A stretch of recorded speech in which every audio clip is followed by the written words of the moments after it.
must have looked puzzled because adults usually didn't ride bikes in those days. And he said, I'll explain to you why. I have a son named Kenny. Kenny was his name. He had one of those crippling diseases that were around in those days. It was called, I believe it was called polio. The vaccine hadn't come out yet. And I didn't know his boy, but I had seen him helping him in getting in a car every once in a while, probably going to a doctor or something like that, from a wheelchair. And at first I didn't understand why he would want a bike. He can't even walk. And the man said, Kenny's been watching you out of the front window all while you lived here. Kenny was a few years older than me, so I don't remember him being in school. But I had noticed him over there.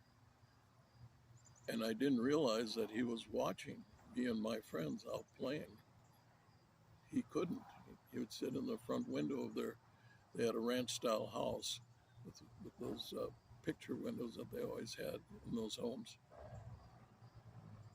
And he said, and his dad said he watched me practicing on that bike before I took it out on the street with that kickstand. And he said the doctor had been after him to exercise his legs somehow. Now, once again, this is the early 50s. There wasn't a lot of exercise equipment around. There probably was some somewhere, but not readily available again to the general public. And Kenny had seen me on that bike practicing and decided he could do that and he could exercise his legs. And his dad said that's who he'd like to buy the bike for. Well, that evening at supper again, I told my dad about my visit with the neighbor across the street.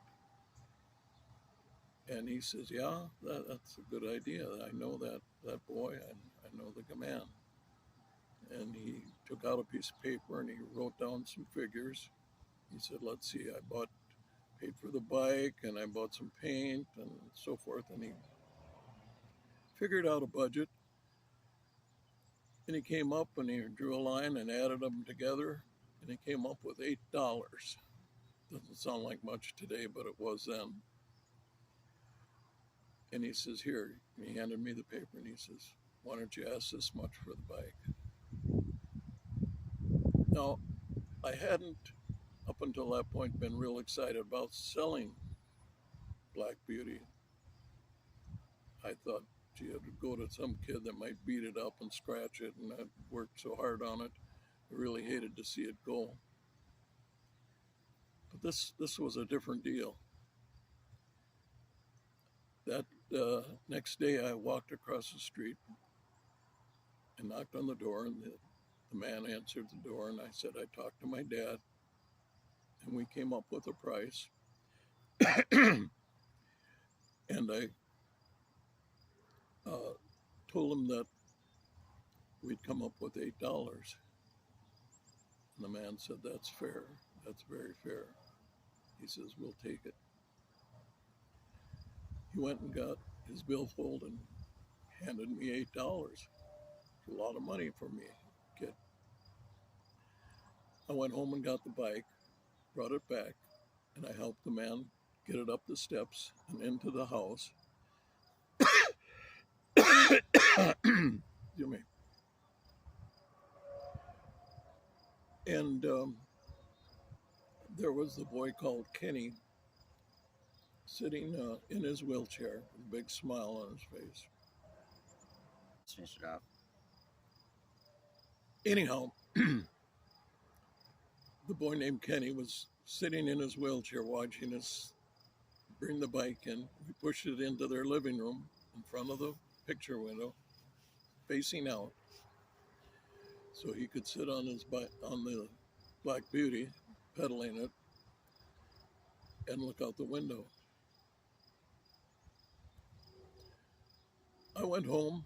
The next Saturday morning, I went to the hardware store and I gave them $8.50. And the lady said, "Oh, you're going to get that bike paid for real fast."